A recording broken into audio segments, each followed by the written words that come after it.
Este es un tiempo para todos, como personas, como familias, como iglesia. Es un tiempo de orar unos por otros, no solo por las necesidades personales, sino también por las familias, otras familias, por el país, por el mundo.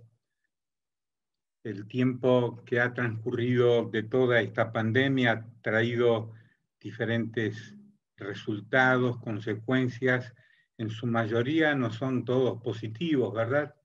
Pero así vamos adelante sin perder de vista que Dios está, como decíamos en algún estudio anterior, Dios está en Cristo sentado en el trono y rige a las naciones. Cristo ascendió a los cielos, se sentó a la diestra del Padre y rige a las naciones.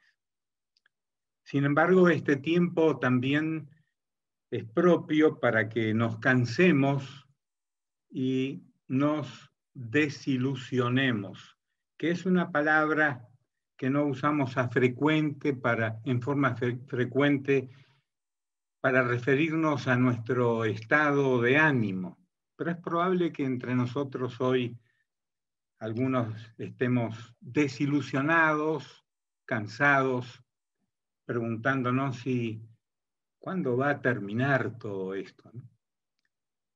Los que más entienden de el accionar de este virus que se va transformando a medida que recorre el mundo, dicen que puede durar mucho tiempo más.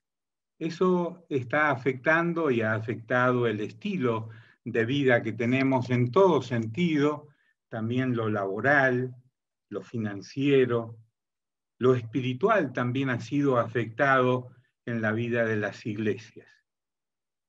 Ahora entonces, ¿qué hacer con nuestras desilusiones, con nuestra falta de ánimo? ¿A quién podemos recurrir para que nos ayude? ¿Al psicólogo, al psiquiatra, al presidente del país, al médico? ¿A quién? Para que nos dé un efectivo aliento y un poco de ánimo. Como cristianos recurrimos a la Biblia, palabra de Dios. La Biblia es nuestra fuente de recursos espirituales, la guía de Dios para que en tiempos, los que sean que nos toquen vivir, encontremos el aliento, la ilusión, el ánimo para seguir adelante. Luego de la muerte de Jesús, sus más fieles seguidores, los 12 más íntimos y otros más porque había otros que seguían a Jesús, la mayoría de ellos estaban perplejos, desmoralizados. Era el sábado del silencio y de preguntarse, ¿y ahora qué haremos? Es posible que usted conozca de alguna manera lo que es la desilusión y la perplejidad por los sueños rotos cuando fallece un ser querido muy próximo a nuestras vidas. ¿Y ahora qué voy a hacer sin esta persona que me acompañó durante el trayecto de la vida? En estos tiempos de pandemia, como los discípulos, todos tenemos desilusiones. No siempre, todos nuestros sueños de vidas victoriosas, de vidas prósperas, se van a cumplir, aunque los medios de comunicación nos venden otras imágenes. Tampoco vamos a poder tener los cuerpos físicos perfectos, como algunos nos venden a través de diferentes métodos, a través de diferentes terapias, etc. A veces ocurre, y tal vez más frecuentemente de lo que queremos, que en el camino de la vida el cielo se torna como en estos días anteriores, gris, oscuro, tormentoso. Así pasaba con los discípulos de Jesús. Se les había muerto el líder. Nada menos que el Mesías había desaparecido. Ellos tenían una gran ilusión con Jesús.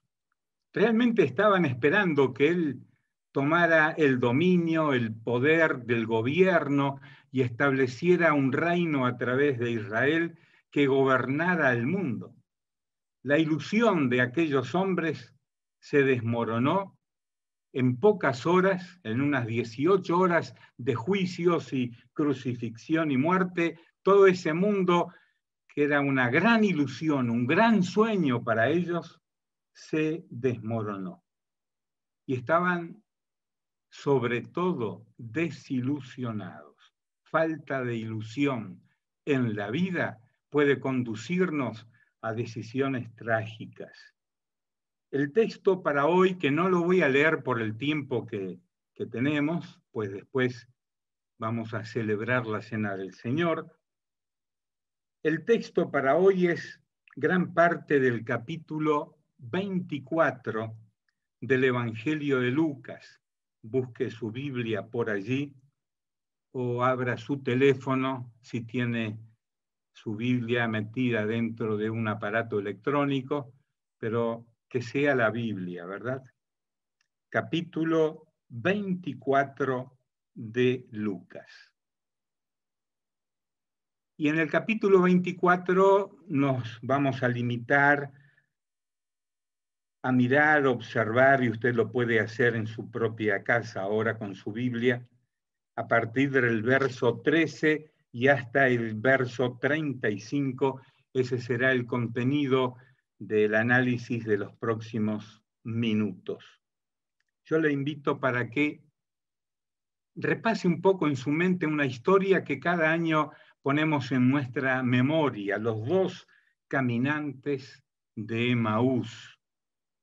Dos de ellos, dice el verso 13, iban el mismo día a una aldea llamada Emaús, que estaba a 60 estadios de Jerusalén, unos 11 kilómetros de Jerusalén a pie. Ese día iban caminando estos dos discípulos de Cristo que estaban profundamente desilusionados. Hablaban entre sí todo aquello que había acontecido, recorrían los hechos de las últimas horas y tal vez dirían, no lo puedo creer, ¿te das cuenta de lo que ha pasado? ¿En quién cifrábamos la esperanza? No está más con nosotros. Y mientras ellos caminaban esos 11 kilómetros, dice que hablaban y discutían entre sí, tratando de entender lo que había pasado. Y Jesús se acercó a ellos y caminaba con ellos. Esto es interesante, el apunte que hace el doctor Lucas en su libro, de que Jesús se acercó y caminaba con ellos. Hubo una aproximación y luego estuvo a la par de ellos, caminando con ellos. Hasta ese momento no se dan cuenta de quién estaba al lado de ellos. Tampoco le dicen, hola forastero, ¿cómo te llamas? Bienvenido, vas para Emaús, vamos juntos. No hubo ni una señal de bienvenida para el caminante que se acercó a ellos. ¿No fueron gentiles? Bueno, lo que ocurría es que estaban tan ensimismados en sus discusiones y tratando de entender el problema que tenían, que el caminante pasó desapercibido hasta que hace una interrupción a la discusión que mantenían. Verso 17. Y el verso 17 son todas palabras de Jesús. Y les dijo, ¿qué pláticas son estas que tenéis entre vosotros mientras camináis? ¿Y por qué estáis tristes? Bien, seguramente que Jesús escuchó unos minutos mientras caminaba con ellos lo que estaban hablando y les hizo una pregunta relacionada con el estado de ánimo que tenían, la tristeza de haber perdido a su líder, a su Mesías. ¿Cuántas veces en la vida nos encontramos tristes, verdad? La enfermedad produce tristeza. Y en estos días, cuando nos hemos enterado de algunos conocidos, hermanas, hermanos en Cristo, aún de otras congregaciones que están internados en el CTI o están en cuidados intermedios por causa del virus, y las familias confinadas, acuarentenadas, todo eso que está ocurriendo, y algunos que están partiendo con el Señor por causa de la enfermedad, también es motivo de ponernos tristes. Nos ponemos tristes a menudo, ¿verdad? Por cosas que no logramos hacer, por sueños que tenemos y no los podemos concretar. Yo todavía tengo el sueño de ver vestida a la esposa de Cristian con ese vestido de novia que tiene guardado y que dijimos enseguida que podamos, luego que pase toda esta pandemia, allí ella se lo va a estar poniendo y vamos a ir juntos al templo para hacer la primera celebración de mucha alegría, ¿verdad? Veo que tu cara se pone muy alegre, la de Cristian también. Es un sueño, una ilusión que tenemos. Te recomiendo que cuides la dieta porque el vestido puede quedarte chico, ¿no?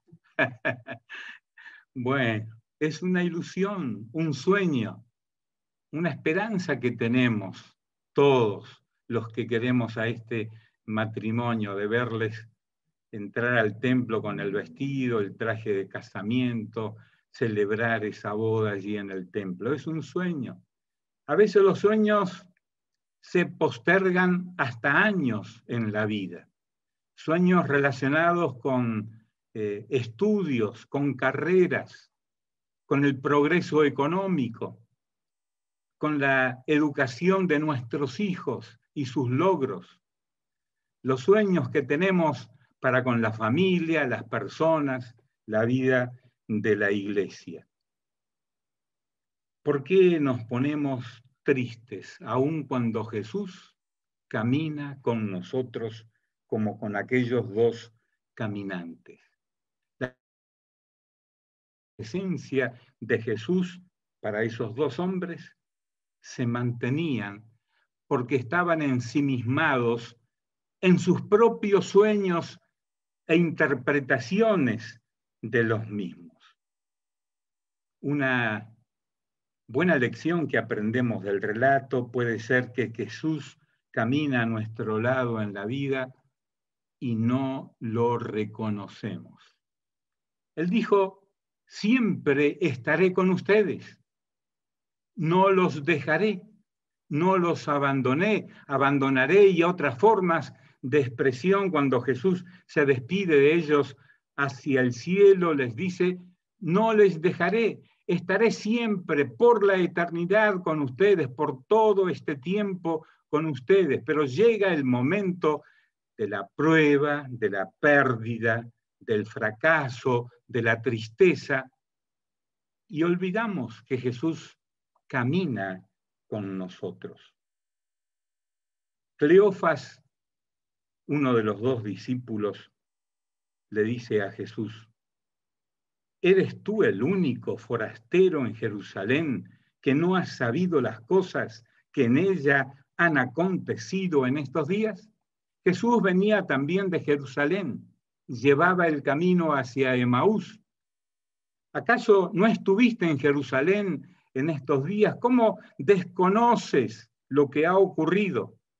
Bueno, le decía a Cleofas nada menos que a Jesús, quien sabía bien lo que había acontecido, ¿no? No lo reconocen tampoco en esa ofuscación, en esa desilusión que tenía y en la discusión que mantenían entre ellos.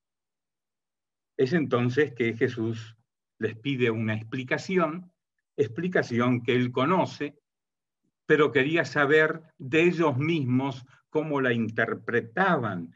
¿Qué cosas? Les dice en el verso 19, y Cleofas pasa a narrarle todo lo que ocurrió. Deténgase un momento en el verso 21. Pero nosotros, Cleofas y su compañero y los demás discípulos, esperábamos que él era el que había de redimir a Israel. Y ahora, además de todo esto, hoy es ya el tercer día que esto ha acontecido. Nosotros esperábamos.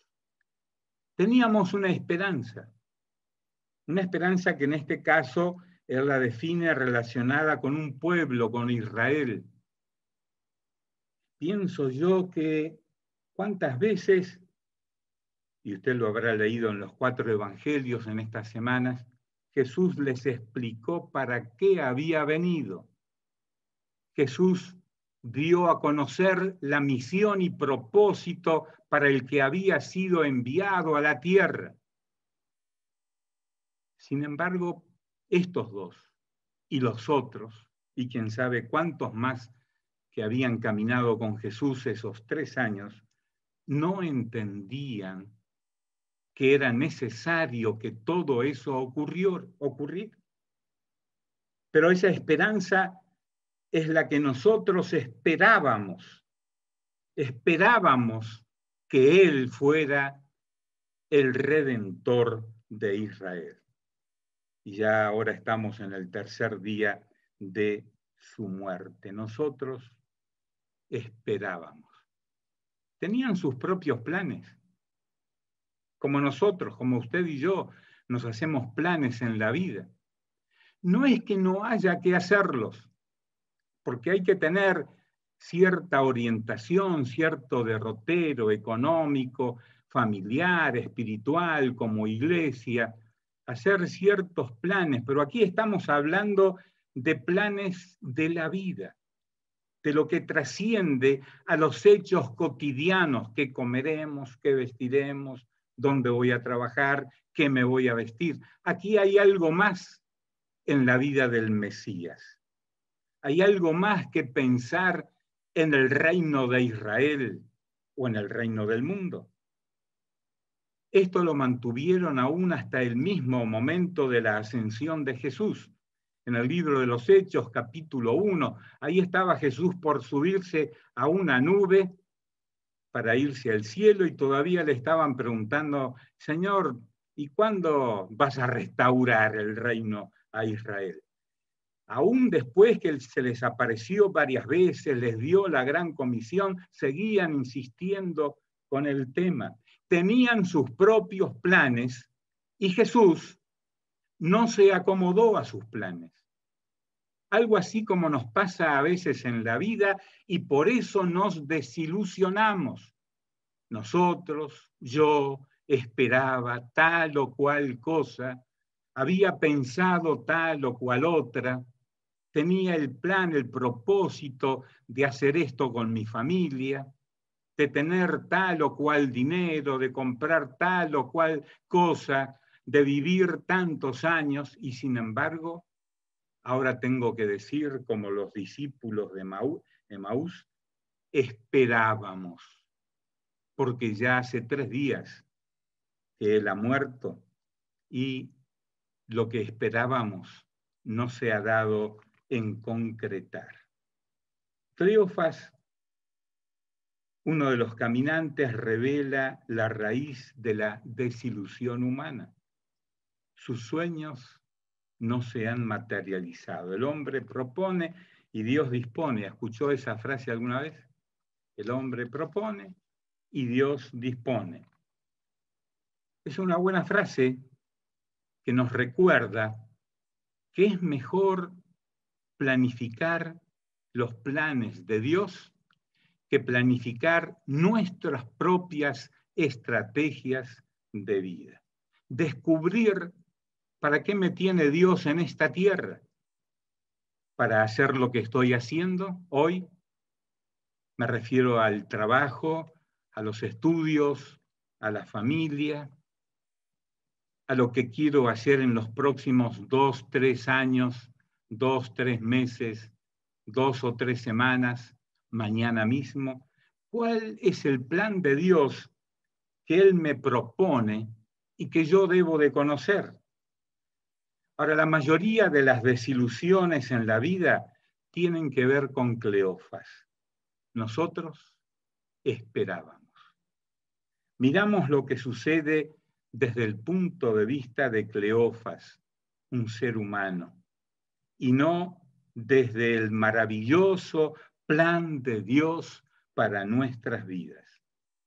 Son dos planos de vida diferentes y que se contraponen. Cuando vivíamos sin Dios, sin fe y sin esperanza, cuando no conocíamos a Cristo como Salvador personal, teníamos planes para la vida basados en nosotros mismos. Ahora Pablo dice que hemos nacido de nuevo, 2 Corintios 5:17. Así que a partir de ahí empieza el plan de Dios a realizarse en forma definida y concreta en nuestras vidas. Dios nos dice, mis pensamientos no son vuestros pensamientos, mis caminos no son vuestros caminos. Son dos planes diferentes, los nuestros y los de Dios, los de Cleofas y los del Mesías. Son dos planos de vida diferentes. Por ello es que muchas veces oramos en forma equivocada y nuestras plegarias, dice el apóstol Santiago, no son contestadas. Oramos pensando en nuestros propios planes y no en los planes de Dios. Así que para los dos caminantes de Emaús, es tiempo de comenzar una nueva etapa. Esa etapa va a comenzar a partir de que descubren con quién caminan.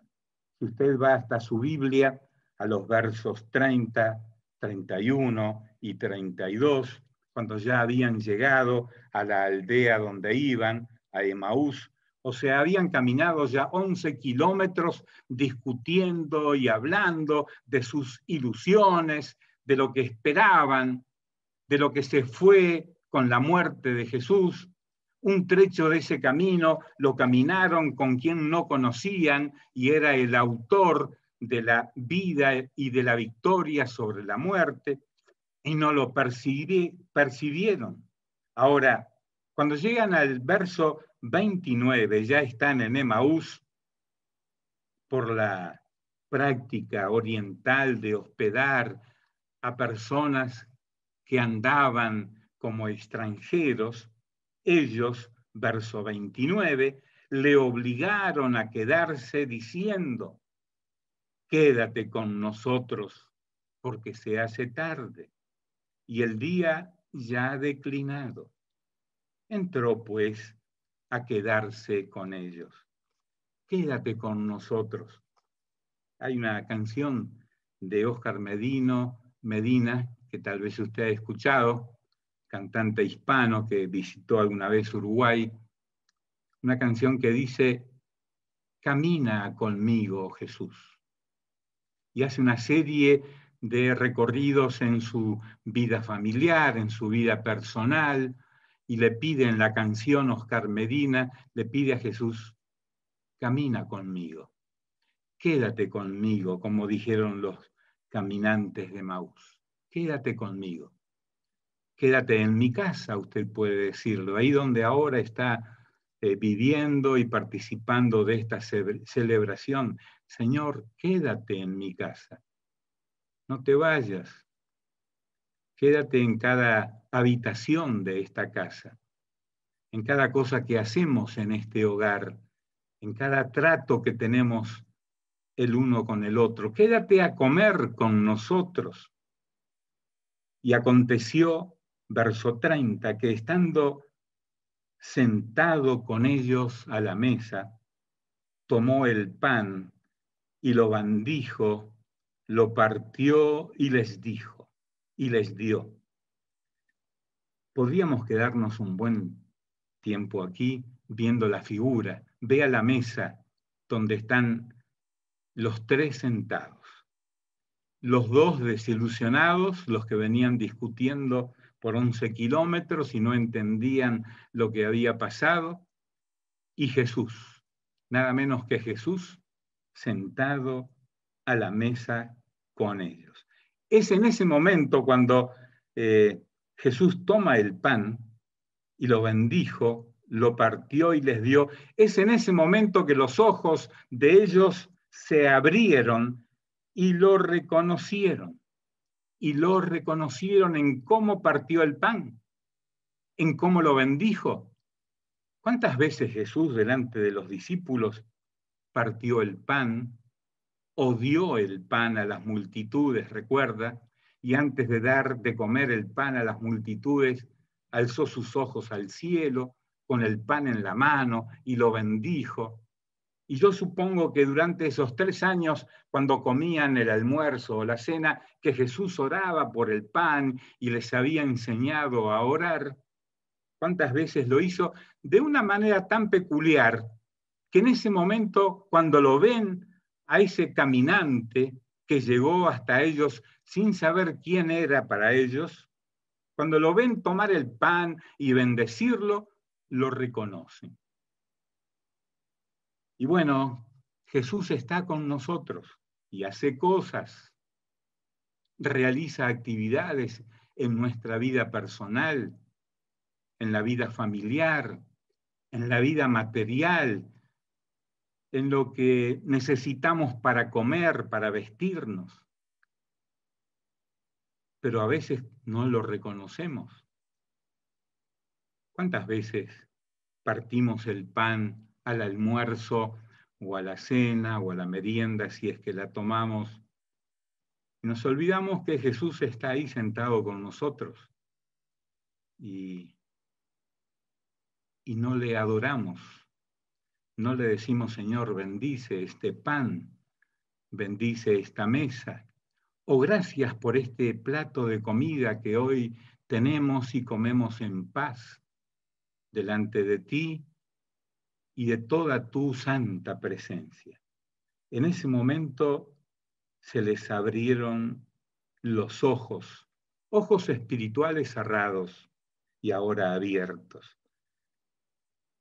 Y entonces viene todo el relato de lo que experimentaban, reconocieron lo que ocurrió en el camino, verso 32, 33, y entonces lo primero que hacen, y no dice que cenaron, pero lo primero que hacen es levantarse de la mesa y correr hasta Jerusalén.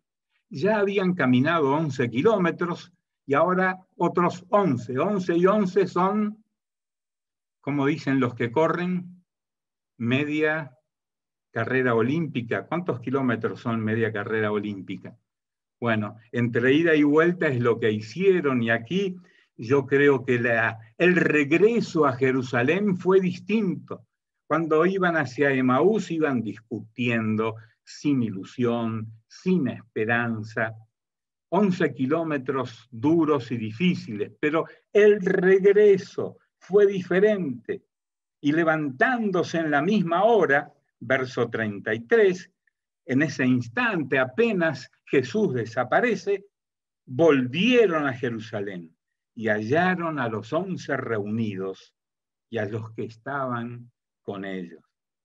Entonces escucharon la siguiente frase que generalmente repetimos en Pascua, ¿recuerda? Ha resucitado el Señor verdaderamente. Y un testigo ha sido Simón.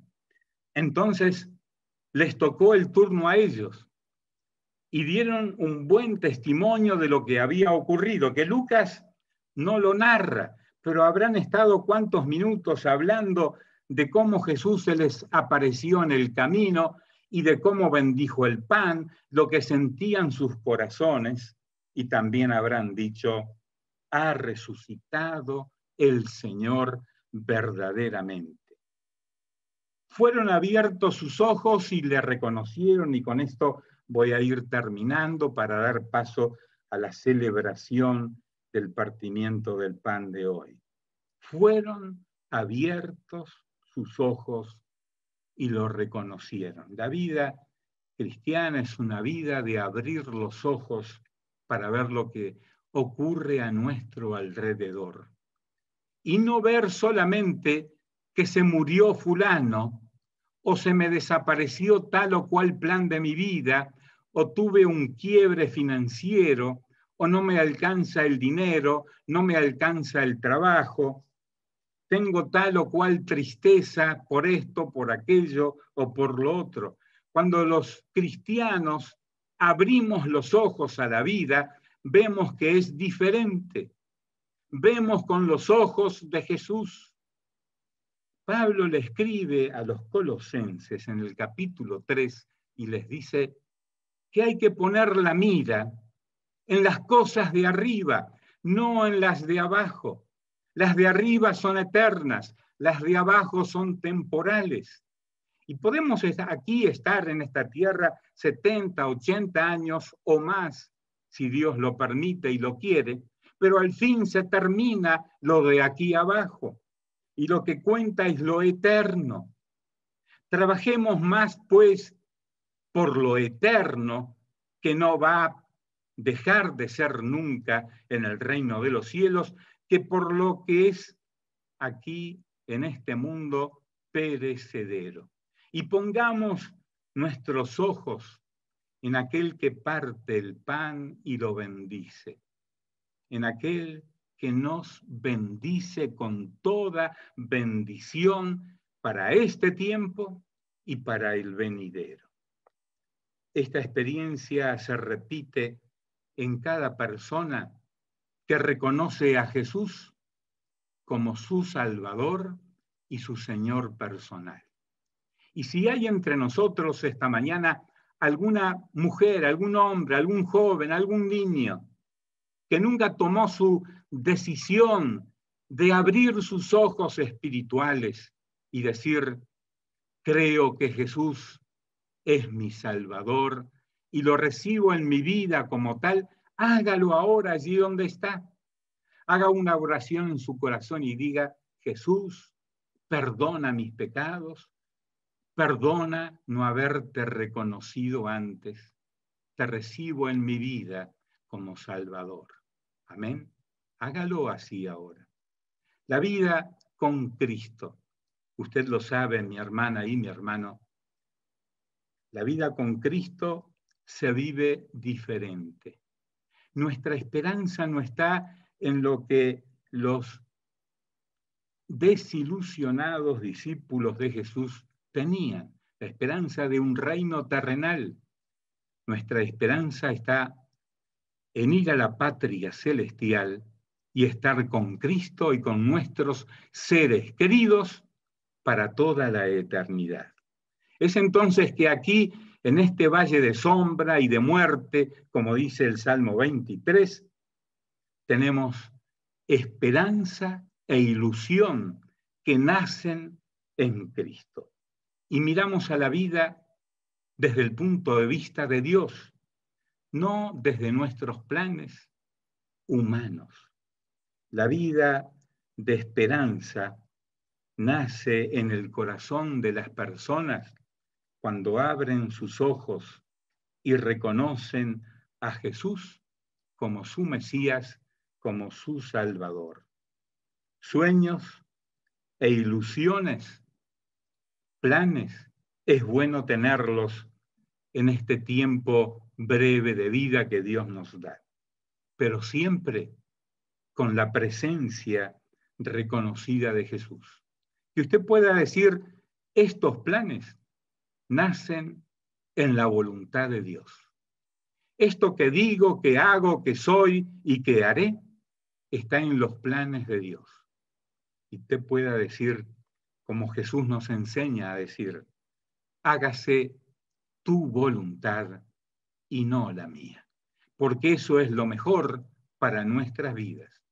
En lo temporal y en lo eterno, nuestras ilusiones son siempre centradas en Jesús. Vamos a orar. Oh Dios, te damos gracias hoy porque nos has permitido abrir los ojos a este nuevo día. Gracias porque nos das la vida. Gracias porque nos das también la vida espiritual. Pones en ella eternidad, gran ilusión y esperanza para superar el dolor que produce la muerte, la enfermedad y los sinsabores de esta tierra. Señor, hoy te damos gracias que podemos vernos como hermanas y hermanos a través tuyo, Jesucristo. Vernos unos a otros. ¡Qué bendición! Gracias, Señor, por ser parte de esta familia, de este pueblo. Pedimos que tú guardes a este pueblo y lo bendigas. Señor, encomiendo a ti la vida de aquellos que están ahora sufriendo, a quienes conocemos, de quienes somos amigas y amigos y están con dolores, con enfermedades. Oh Dios, guarda y protege a tus hijas y a tus hijos mientras pasan por el valle de las pruebas. Da tu fortaleza a cada uno. Y ahora, Señor, al ir a encontrarnos con el pan y la copa que nos traen a la memoria lo que tú hiciste por nosotros, danos tu bendición. Te pido que tú bendigas al pastor Cuña mientras nos guía en este tiempo de hacer memoria de ti. Nos encomendamos a ti, Padre bueno, Padre eterno, Padre perdonador, Padre sanador. Nos encomendamos a ti en el nombre que es sobre todo nombre. Y todos digamos amén y amén.